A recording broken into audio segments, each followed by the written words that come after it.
Welcome to Meet, Act, and Part, a Masonic podcast hosted by Midnight Freemasons Greg Knott, Darin Todd Creason, and Bill Hostler. The views, opinions and experiences that are expressed by the hosts or guests as individual Freemasons do not reflect the official position of any Grand Lodge, appendant body, or Masonic authority to which the hosts or guests belong. And now on with the show.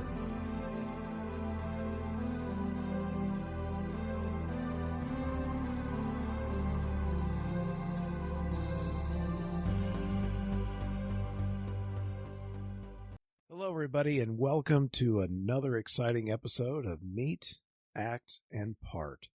First, let me wish you a Happy New Year. It's 2021, and we're into year 2 of Meet, Act, and Part. And tonight, we're going to do sort of a recap of our first year and talk about some of our guests and just some reflections on a very interesting year. And then we're going to do some forward-looking stuff. So anyway, let us introduce ourselves. I am one of your hosts, Greg Knott. And I'm Bill Hostler. And I'm Darin Laners. And we've had quite a journey. So we started talking about doing a podcast probably in the latter part of 2019. Never really kind of got around to it. And then finally, Darin and I decided, hey, we're going to do this. And then we got in touch with Bill. And we've had Todd Creason as one of our other occasional co-hosts. And we put together what ended up being 27 episodes, which really was impressive from my viewpoint. We just had some really fantastic guests, and we were absolute rookies getting into the podcast world. I mean, I've always loved radio and things like that, but I've never really been on this side of the microphone for any length of time. And I think we got better as we went. I want to really thank Bill and Darin. Bill has done all of our social media. And if you go check out our website, meetactandpart.com, there's some links to the shows out there and some other information. Darin has done a great job of editing down all of our miscues and things and making us sound as good as we can, and sometimes edit out the barking dogs and whatever else going on with 2020. And so it's been a good time. So what we thought, again, we'd just do some reflection and kind of talk about what we've learned, not just from the aspect of doing a podcast, but just 2020 in general, because it's been 44 weeks since we went home, essentially. And I've kind of kept a journal, at least for my work, so I can have a sense, especially to look back at some point and understand all of what happened. In my case, I had just started a new job and was only on the job 7-8 weeks, and we had to go home, and we went virtual. And so that was a challenge. So it was like starting over again.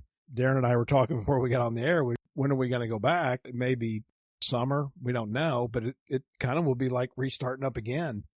And in the lodge sense, it's just like that as well. Once we got into March, especially in Illinois and I think most other states, most of the Masonic jurisdictions shut everything down. And so all of a sudden, we went into this lockdown mode, not having meetings, and then all of a sudden you're starting to figure out how you can do business. And so why don't we kind of start there? I mean, Darin has been Worshipful Master of St. Joseph Lodge. He was installed actually after COVID started, but he was already helping kind of guide the lodges as we went, but he had to quickly help adjust the lodge and keep it going. So, Darin, what was your experiences like as we went virtual? I will hopefully be the only Master of St. Joe that was installed virtually. I hope that my successor, Travis, will get to have a regular installation in June or maybe early July. I mean, obviously, it's something that you're not prepared for, but that being said, working in IT, I was used to working from home at least 2 days a week, sometimes 3, so it wasn't that big a change for me. I basically took a lot of things that I knew from meeting virtually already through the meetings that I had when I would be at home, and just applied them to the lodge setting. So thank goodness that we have the technology to do virtual meetings. I know a lot of people have been using Zoom. Some of our members have had issues with Zoom, so we basically settled with Google Meet, and it's been working just great for St. Joe, and I think I've also set up a meeting or a couple meetings for Homer as well. So, Bill, you've been more home than us and probably had less of an adjustment, but here you're out in Oklahoma. What were you seeing out there, or were there adjustments you had to make, or what was going on from your end? Mostly my adjustments were just little things since I'm home most every day anyway. My adjustments were we couldn't go out on weekends and go like have breakfast or maybe go to the grocery store, something like that. My daily thing is I get up in the morning and I play Mason on the internet until pretty much 5 o'clock, and then I spend time with my lady for the rest of the evening. So my days pretty much really hasn't changed that much. The only thing is I kind of tried to keep abreast on what was going on through the country, with the various Grand Lodges, and I tried to post on my author page as much as I could just to keep everyone sort of informed of what the other Grand Lodges were doing. I don't know how well I exceeded, but I thought at least that's something that I could do to possibly keep people informed. Oklahoma, they pretty much, as like most of the lodges, they are Grand Lodges, they ceased operation, as did Texas, and with special guidelines, they came back. Neither of them really did virtual meetings like Illinois did. They have Zoom. Texas did the various meetups just to check on things, and they talked with each other, and a couple of Oklahoma lodges did too. But it was definitely a learning experience. But I really spent my time. The thing that I enjoyed the most was I had never heard of Zoom before this, and I think I'm in the majority. And I got to do a lot more Masonic education, especially from places that there is no way I would have ever been able to go to in my physical life, like in London or South Africa and various other places around the globe. I got to see things that I never would have been able to do. And it's just been great. I mean, I hate that it took a pandemic and so many people had to perish for this to happen, but for me, it really didn't change things other than people got to see the way I have to live every day. Yeah, the people I've met online, I mean, I knew a lot of Masons online anyway from Facebook and whatever, but like you, Bill, and I know Darin's done some things online outside of our normal circle of Freemasons, and it's been pretty fun. So for a number of times, I've attended a virtual Zoom in Clarence F. Smith Daylight Lodge, number 866 in California, and gotten to know some of the brothers there. California, I don't believe, has met since the spring. And so I knew one of the members through scouting, and he invited me in. And so it was pretty fun to meet other people and learn what they're doing out there. And they were just as curious about myself and more what was happening in Illinois. I'm also a dual member of Naval Lodge number 4 in Washington, D.C., and I've attended more meetings there than I've been able to in 10 years because they've all been virtual as well. They have not either met in person since the spring. I attended a installation of their lodge officers, and Darin, it went, very similar to the one we did in St. Joe. So it's opened up opportunities. I didn't anticipate being there, but they worked. And so just to touch on, some of our past guests and episodes, if you go back and listen to episode number 5, that was in May, and it was the three of us there, Darin, Bill, and myself, and we were beginning just to talk about those virtual meetings and seeing how things were going and getting people engaged. And later we had the opportunity to have on episode 7, if you go listen, Mike Nichols, who was just finished up as the most worshipful Grand Master of the Grand Lodge of Washington, D.C., and he really put into action a real plan. I mean, he got everything quickly organized. They formed some committees. He formed some outreach to ensure that all the brethren of the district that needed help were able to get it. He, I think, appointed either a medical or a safety officer, one of the members that had that background, and they really just they went into full action. It's a small jurisdiction, but if you listen to that episode, he talks about some of the things they did. And then finally later on episode 14, we had Stephen F. Oakley, who's the most worshipful Grand Master of Illinois, and he spoke about the decisions they were making, he and his Grand Lodge officers, our Grand Lodge, and some of the factors they had to take into account. And it was interesting to compare and contrast Mike with Steve, and D.C. being relatively small and compact, Illinois being a very large state and one of the largest jurisdictions in the world, and how you have to try to accommodate certainly various geographic regions, and also certainly, at least at that time, a lot of people had different opinions about the severity and some of the things about COVID. And so he had to try to strike the middle ground, and I think he just did a really good job. So let me throw it to Darin. What do you, as you think back, listening to Mike and Steve in those episodes and others, what do you think you learned? I think I learned what a difficult job it is to be the Grand Master of a Grand Lodge of Freemasons. I don't envy either of the gentlemen. I think that both, as you mentioned, both Most Worshipful Brother Oakley and Most Worshipful Brother Mike did a fabulous job of adjusting on the fly and keeping their Grand Lodge jurisdictions going, even though they couldn't meet. I know that Brother Mike especially was doing, I think, weekly YouTube videos to keep his brethren informed. And then I know that Most Worshipful Brother Oakley was sending email correspondence about weekly. So I think both Most Worshipful Brothers did an excellent job of keeping their brethren informed and making as good of decisions that they could based upon the information that they had. And Bill, like you were saying earlier, you've really tried to kind of keep people informed about what's going on in various jurisdictions, and given your location in Oklahoma and not too far from Texas, did they vary much in their approach to the COVID pandemic, or what did you learn? Yeah, they kind of did. I'm only 30 miles from the Red River where Texas and Oklahoma meet, and they did differ. Texas, they went back a lot quicker, and they kind of went back with a socially distanced thing quicker, where they allowed masks and such, and they had hand sanitizer in various locations around the lodge. And I think, if I remember right, Oklahoma, it took them a little while longer. Then I think they closed down again for a certain period.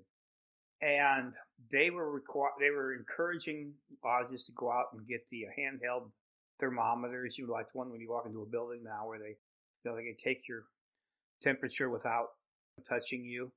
And I think they were encouraging that. And they did. I mean, all of them were trying to follow the CDC guidelines as given on that week, but they all tried to do a great job. And I really think they did. I don't really know of anybody who got sick at a lodge meeting in either jurisdiction. I do know that one brother, early in the COVID pandemic, from the Texas Retirement Center, did pass away. He was one of the first in Texas. So that was kind of a wake-up call for a lot of the brethren in Texas. But I think that they really did try their best to follow the letter of the law and the rules of the jurisdiction. And like Governor Abbott in Texas and Governor Stitt, they tried to follow both of their guidelines and rules and laws as quickly and as close as they could. So just like a good Mason should. Yeah. It's been, as you read the interwebs, not just in even the Masonic sphere of things, but just the width of opinions.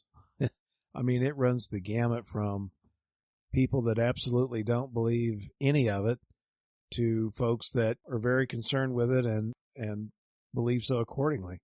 And so it really runs the gamut. So as Darin mentioned, to be that Grand Master and have to make those decisions to try to appease different things. In Illinois, it's just the different parts of the state just have different philosophies on things. It just is, and it isn't just COVID related. It's essentially everything. And so to try to come up with a compromise, early on everything was shut down, and so we went dark. I think in March, certainly in April, May, and I think June, and then we came back and opened back up. And at least for us at St. Joe, we closed again because the COVID numbers started to spike. They were really doing pretty good, all of us as a state and nation at the end of the summer.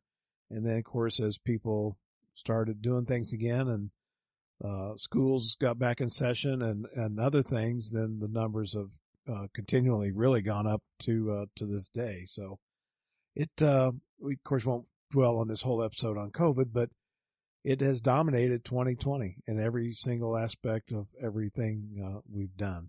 Well, that was one thing that I just want to inject, that Grandmaster Texas, there was a lot of, in fact, at our installation, the outgoing master and the incoming master definitely had very different opinions on how things should be run. And the Grandmaster Texas, well, being Texas, he basically said, well, this is what Governor Abbott wants. This is what the state's saying. This is what we're doing. If you don't like it, you can stay home. So, it was pretty much the way it worked. And then I was like, okay, yes, sir. And so, I imagine that's the way most jurisdictions work. At least I would think so. If that's what the Grandmaster says, that's what we're going to do. To some level, there's an amount of liability that you have to consider when you're making decisions. Here in Illinois, the high schools aren't playing sports yet, and parents are putting a lot of pressure on them. And here we are midway through, at least like in my son's case, it's his senior year, and they haven't been able to do sports. But, the school board and the administrators and the high school associations all have to take into a factor risk and liability. And same thing in a Masonic lodge. What's the risk assessment you need to do before? And, some of our lodges, our membership is average age is probably 60 plus, and I'm probably being generous at that. It's probably older.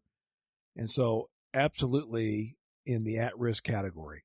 Every lodge I'm associated with and appendant bodies, even in my mid-50s, I'm still one of the younger people. And so that has certainly weighed on the minds of a number of people. Darin and I know some of our Masonic friends. I know 2, 3, 4, 5 of them have had COVID, and a couple of them in pretty serious ways. And now at least all the ones I know have recovered.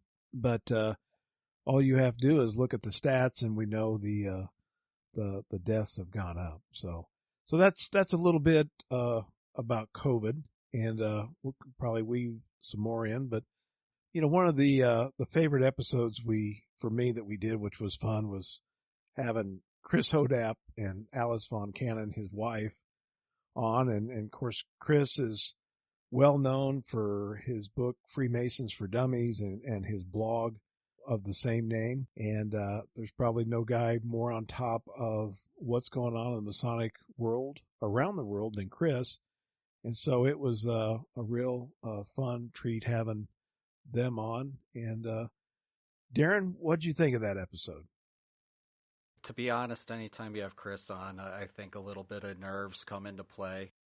I have always enjoyed, and I've had limited interaction with both of them in the past, but I've always enjoyed both of them. Both of them are very intelligent, very funny, just good, down-to-earth people. And I thought it was an excellent episode. It's probably one of my, I would say, top 3 that we have done personally for 2020. I think we had a good flowing conversation, and I really liked it. Bill, you knew Chris in Indiana when you were living there, and you were raised in Indiana. What's been your experiences with Chris? Oh, Chris he's a handful. Oh, I can think of so many things. Most of them I wouldn't want to put on the air, but he is just so much fun to be around. What you hear on that tape is even just a fraction of how funny he is in real life. Him and Alice Bowl if you go out to dinner with him, it's just your sides hurt by the time you're done. It's just hilarious. And he's very serious about Freemasonry, and he's very serious about Masonic education. That's one of his favorite topics. And I mean, he doesn't mince words about it. He definitely thinks that there should be more education in our lodges, and that we should be taking it a little more seriously. And I can't fault him on that. I mean, it's absolutely, he's such a wealth of information. He's seen and done it all in Freemasonry in just the last 20 years that he's been a Mason. I mean, you think about that. He went in, I think it was 2001, in a one-day class in Grand Lodge, Indiana put on. I don't think he even thought about what he was going to, if this was going to be what he was going to do. And he's taken it by both horns, and he's just really ran with it. And it's just for a fella that just joined because of a Masonic funeral, it's amazing what he's done. And it's just, I really have to take my hat off for him. He is just such an asset to the craft.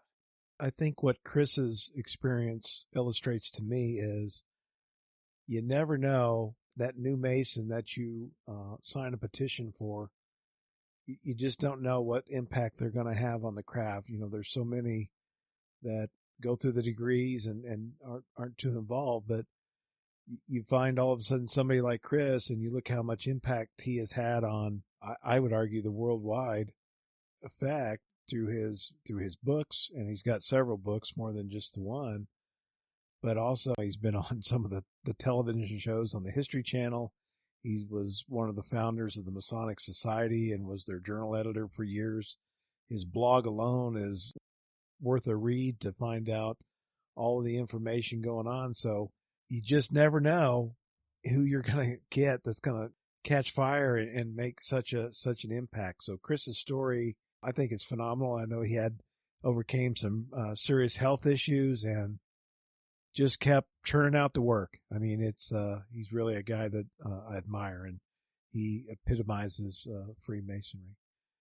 As you said, Bill and Darin, I think both alluded a little bit, but Masonic education. In episode 10, we had Robert Johnson, and he, of course, is one of our good friends, longtime colleague as a Midnight Freemason, and he is just, to me, is amazing how much energy he has, like Chris, but in different areas, and how much impact Robert has made.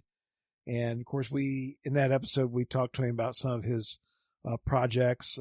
He's the host of Whence Came You, which comes out every Sunday night. He's also one of the co-hosts of the Masonic Roundtable. And he's been doing those Whence Came You for almost a decade. And the Masonic Roundtable, I know, has been going 5, 6, 7 years. And so here we're just talking about getting through 1 year. These guys have done it for the better part of 10. So I admire what they've been able to do and still keep that energy level, all again with the purpose of trying to invigorate other members and show them that there's more than just the meeting minutes and paying the bills. It's really amazing what it's done. I saw Robert has just came out with a new book. It is about starting your own lodge. And what he couched it, basically said it was his experience, because he and a set of brothers in Illinois I know started a new lodge. And I bought the book last night on Kindle. I haven't read it yet, but it's just his experiences and several other authors from around the country on what they've experienced on starting a new lodge. And I think the gist of the book is to kind of challenge people to think of what it could be if you get yourself and other like-minded people to get it going. And so I'll be really curious to read that book. And I'm going to ask Darin, because Darin's one of our area education officers for the Grand Lodge of Illinois. What have you learned from RJ, or you've certainly followed him for some time and now co-managed the Midnight Freemasons with him? What's his impact been on the craft? Before I do that, RJ's new book is entitled How to Charter a Lodge. a no-nonsense, unsanctioned guides. And you, as Greg mentioned, you can pick that up on Amazon, and it's also on the Kindle store, and an Audible version will be released soon. So I would, if you are interested in forming a lodge, I think this would be the book to have, and I'd urge anyone out there to pick it up and read it. That being said, RJ is just, I don't have the words to describe what RJ means to me. His support, his enthusiasm, his energy, you just feed off of it. And you honestly, when you talk to RJ, you can't help but be inspired by him. And it's been just a complete pleasure and honor to get to work with him on the Midnight Freemasons blog and to become a friend of his. And I'm just blown away every time I talk to him, just by his overwhelming support, just of not only our podcast but my writing and all of my individual efforts. It just, as I said, I don't have words. So, RJ, I just, if you're listening, I just wanted to say thank you again for everything that you've done to help me out and everything you do to the craft. I tend to think that RJ is somebody that has become really one of the main torchbearers for Masonic education. His name carries weight, and I think it carries weight for all the things that I just mentioned that he has done for me, because not only does he do it for me, but he does it for almost everyone that I know that has a passion for Masonic education. So I just don't know where he gets the energy. He's almost like a toddler in that regard. He just keeps, or the Energizer Bunny, he just has this boundless energy and just love and support for everybody that he meets and everybody that he helps. He's one of the most selfless people that I have met when it comes to furthering the cause of Masonic education. I don't know where he gets the time, but to my knowledge, I don't know that he ever says no to anyone. If you want him to come talk to your lodge or give a presentation or come on a podcast, he will always make time for you. And I think that speaks volumes to not only what a type of brother and person RJ is, but his love for Masonic education and his wanting to champion that cause. So I hope that answers your question, Greg. Yeah, I agree with everything you've said, Darin, and just he continues to amaze me all the time. Bill, he of course is, like we've said, he took over for Taz, the editor of the Midnight Freemasons. He's now co-editor with Darin. As you've been a part of the Midnight Freemasons, over the last several years, what have you learned from RJ, and what do you think his impact on the future of Masonry is going to be? RJ is the reason I'm even here right now, because he's the one who talked me into trying to write. I had thought about it before, but I didn't think I had it in me. When I used to look at Chris and all the other members of the Knights of the North, and I was just kind of like their gopher, because I didn't think I had it in me to write. When I met RJ on a project, he's like, well, why don't you try writing? And so I tried it, and here I am today. So I have him to thank for it.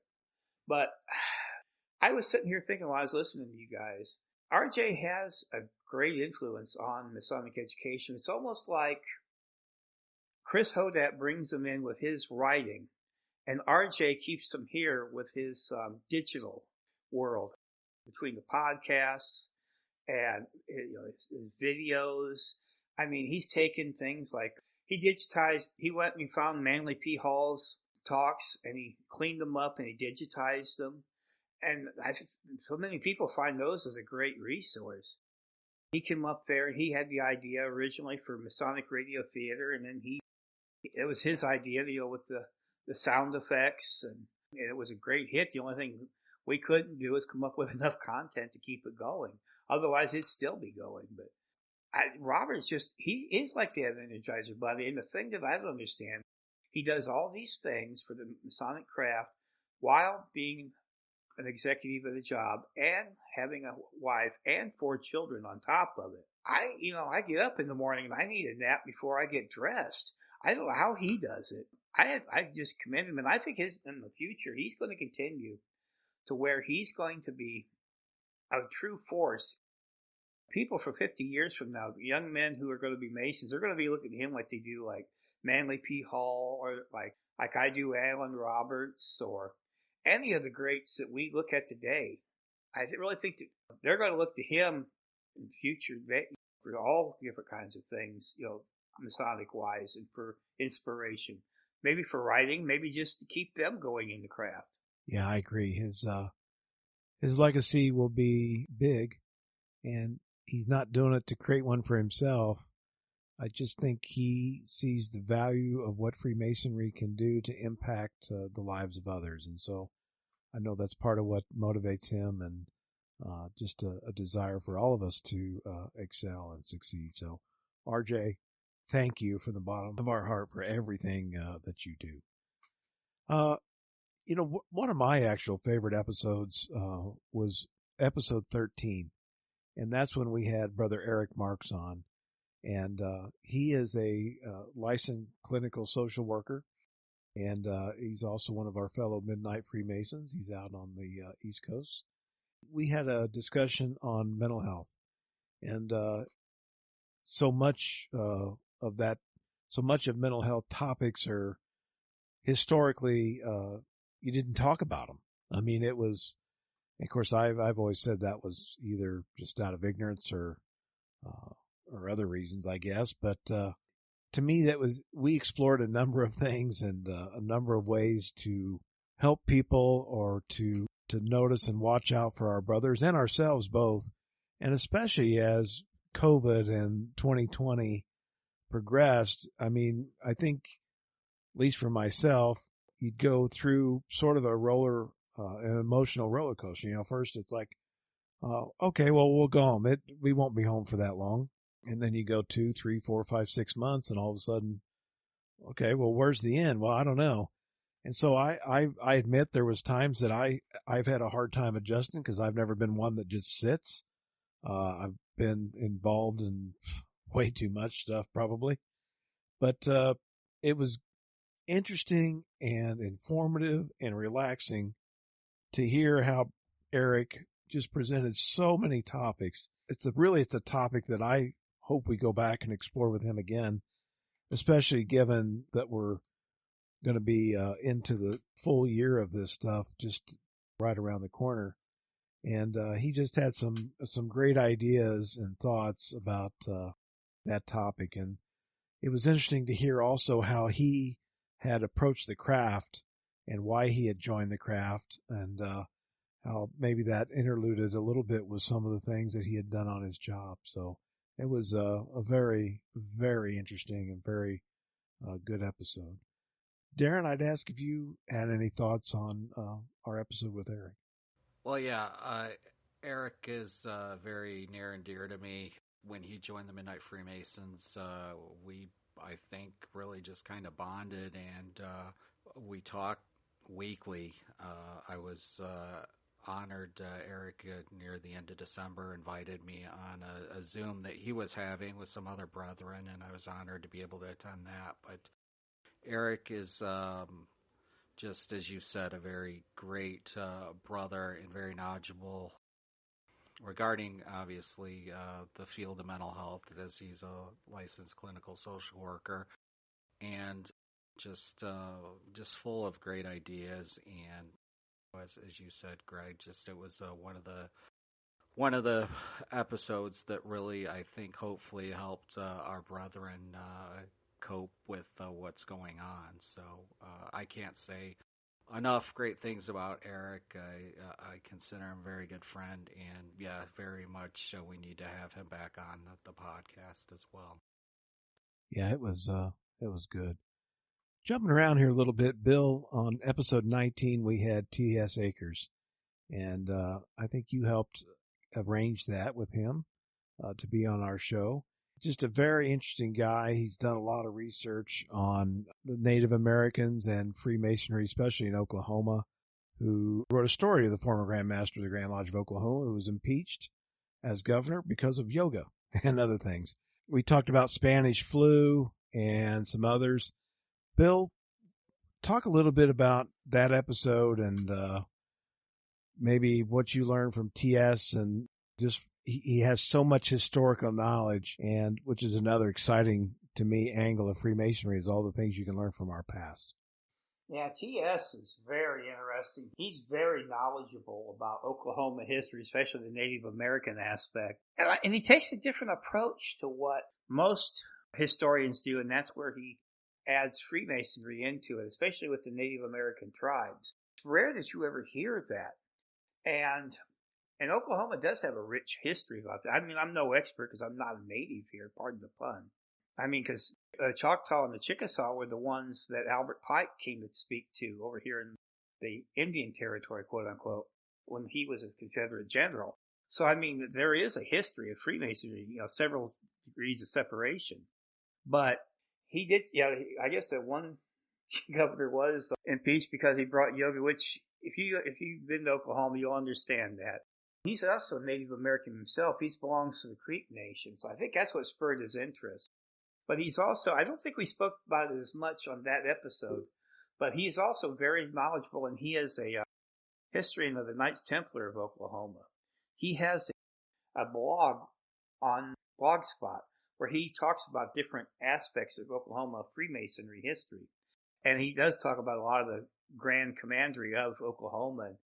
Like I say, he barely touched the surface of just his research and information that he has known. And he goes into Scottish Rite history. I think he's the actual museum curator for the Valley of McAllister of the Scottish Rite here. I mean, he's very up on it. And he is a great asset to Oklahoma. And I know that he really enjoys it. But he gets like us sometimes. He does get a little, sometimes he wishes, education was a little bit more involved in lodge like we do. I know he gets upset about that sometimes. Yeah, his blog, if anybody would like to go see it or read it, is okmasonichistory.blogspot.com. And he has a post out there today talking about Masonic patents from the collection of McAllister Scottish Rite. And it's, of course, patents to me, they're fascinating, and hopefully maybe someday we'll do a show on those. But he, if you can see today's blog post, you can see over time what's encompassed in some of those patents. And he's just got all kinds of great posts out there. So again, just another fabulous guest. And it's amazing how much we learn from each one of our episodes, and how, to me, it was just the variety. I think as we started the year out, we weren't really sure what direction we're going to go, and you have a guest, and all of a sudden the show kind of took shape on its own over the course of time. So I'm going to jump to episode 22, which was Dago Rodriguez, and it was one of those episodes that I don't think I would have ever thought to have it put together, but it was focused on the Southern California Research Lodge, has their publication called the Fraternal Review, and they had created the Masonic style issue. And I'm going to ask Darin to comment and talk about that, because it was so much fun, and that was such a great not only episode of the show, but episode of their journal.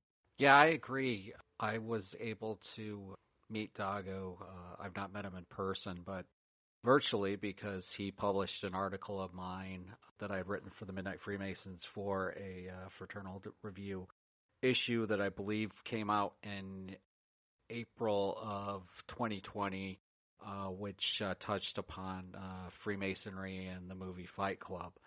And I was just blown away to be honored in such a way, to be published in such a prestigious magazine such as the Fraternal Review. And after that, had talked to Dago kind of off and on and asked him if he wanted to come on, and he had mentioned about this particular issue that they had been working on and coming out. So I think it was just perfect to have Dago on to discuss that issue. It was the first double issue that Fraternal Review did, and if you can pick up a copy of it, it's well worth it. It's just packed from the front to the back with just great articles. There's a photo shoot showing some different Masonic fashion, and just a great interview with Dago and great magazine that he edits. We encourage you to join or certainly subscribe to the Southern California Lodge of Research. It's a great magazine. One of my favorite episodes was 23, and that was with Most Worshipful Brother Russ Chauvagna from the Grand Lodge of California. And during his year as Grand Master 3 or 4 or 5 years ago, he had picked the topic of civility. And it's been one of the topics that I've long been interested in. And certainly with the current events of where we are here in early January of 2021, there's more need than ever for our nation to embrace civility. And some of what we talked about in that episode was, what is civility? How do you participate in civility? What's its impact on Freemasonry? And so I encourage people to go out and take a listen to it. And again, we barely scratched the surface, and we hope to have Russ back on in 2021 to dig down a little bit more and talk about it, because I think our country is going to need it more now than ever. And so I'm not going to go too really deep into current events, but I'll just say that civility is really needed. So getting towards the end here, so I'm just going to pick one more episode that was my favorite, and one of was Leadership versus Management. And we had Chris Hathaway, who is now a new contributor to the Midnight Freemasons blog. Chris is also from Illinois, and we've known him, and he brought really a younger perspective to what we were talking about. He had just gone through and finished an MBA, so we were talking about some of the things that he had learned as part of that program. We talked about what's the difference between leadership and management, and that's impact on the lodge. And so again, go listen. So lots of other episodes, but what I thought we'd do here to just kind of wrap up our first episode of 21 is just talk about going forward. Again, in my view, 20 has been tough on all of us, and we've had to adjust. And I think Freemasonry has adjusted well. As I talk to brothers, there's concerns as whenever normal's on the horizon, which is a few months away. But we're going to have to do some work to get our members back, because we've gotten out of the habit of going to meetings, and I think we're going to need to reach out to people. But there's, I think, a real opportunity, because we've all been cooped up for so long, and a phone call, a letter, an email, or a text or something, a visit to our brothers and say, we've missed you. We're going to hope you come back, and we're going to get reconnected with people in a safe way. And I think people are going to crave interaction with one another. So there's, I think, an opportunity on the horizon if we take advantage of it. And so still a lot of work to do between now and then, but that's one of the things I'm looking forward to, is being able to get back together with everybody and maybe reestablish some of the old norms. I personally don't think you ever fully go back to what it was, because when these big events happen in history, they shape how we do things and shape how we interact with each other socially as a society. And so it'll be very interesting to see where we go. And it's not only impacted Freemasonry, it's impacted our kids' schools, our churches. Every organization has had an impact, businesses, restaurants. And so there's going to be a lot of adjusting going forward. So I think there's an opportunity there to maybe take advantage of a new norm. So, Bill, what do you think about the future in 21? What's your thoughts? Every year, the Grand Lodge of Indiana, nearest the day of their founding, holds what they call a Founders Day every January. And under normal circumstances, it's held within the Indianapolis Scottish Rite. Well, obviously this year it's not a normal year, and so they held it via Zoom, and they held pretty much people from all over the state of Indiana, and I think anywhere could watch it. And I ended up watching it this last Saturday. And out of all the stuff that's basically used to announce the coming ideas for the next Grand Lodge year, and the Grand Lodge, the Grand Master, Most Worshipful Brother Kenneth Roy, he was last year's Grand Master, and he's ended up having to spend the second year because of the COVID. He said something, and I thought it pretty much summed up this entire thing. He said that 2020 is going to prove to be the death knell, or we've always done it that way.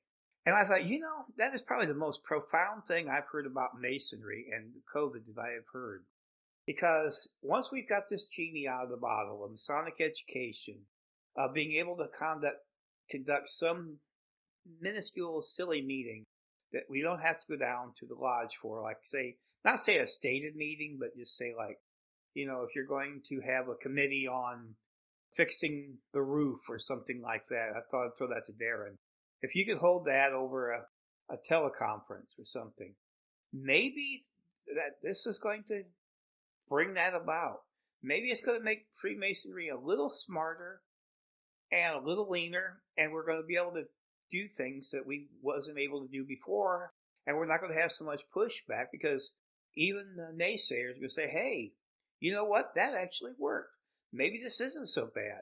Maybe this isn't going to be the end of Masonry as we know it. And so I'm hoping that Brother Roy was correct about that.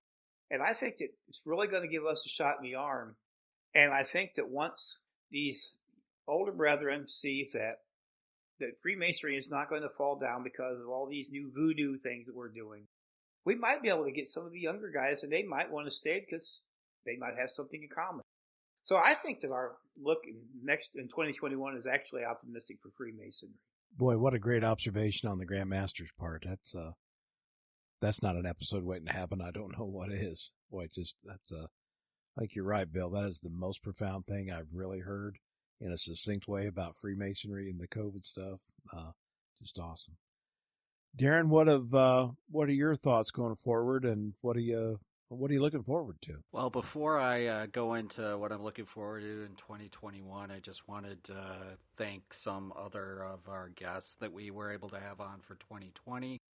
I wanted to thank Brother Matthew Christmas, who was able to join Bill and I with our conversation with the English Mason, Brother Sotiri Scalieros, which was our conversation with a Greek Freemason. RJ and Lisa Goodpaster for joining us in the Talent Development and Freemasonry episode, which was episode 25. And also Brother Robert W. Sullivan IV, who was able to join us for episode 18. I'm a big fan of Brother Sullivan's works, and especially his Cinema Symbolism series. If you are a film buff and also into esoterics, I would highly recommend those series of books. You can buy Brother Sullivan's books from his website. That's robertwsullivan.iv.com. And I know I'm missing so many folks. Just a big thank you to everyone we had on. John Paul Gomez from Fraternal Ties. Also, just wanted to thank you as well.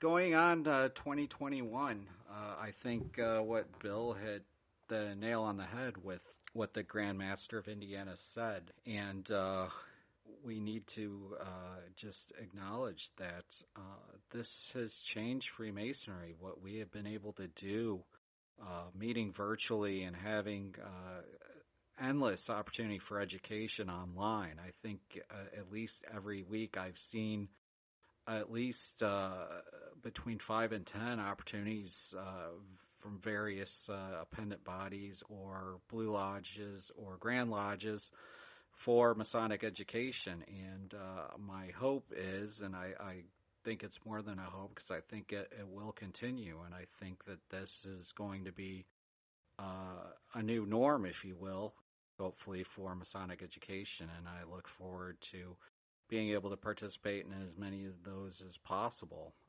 I've been extremely blessed to have been able to give a few presentations to various lodges around the United States virtually. The last one I gave about a week ago, invited to give a presentation to a lodge in New York, and that lodge is James W. Husted Fiat Lux number 1068 in New York.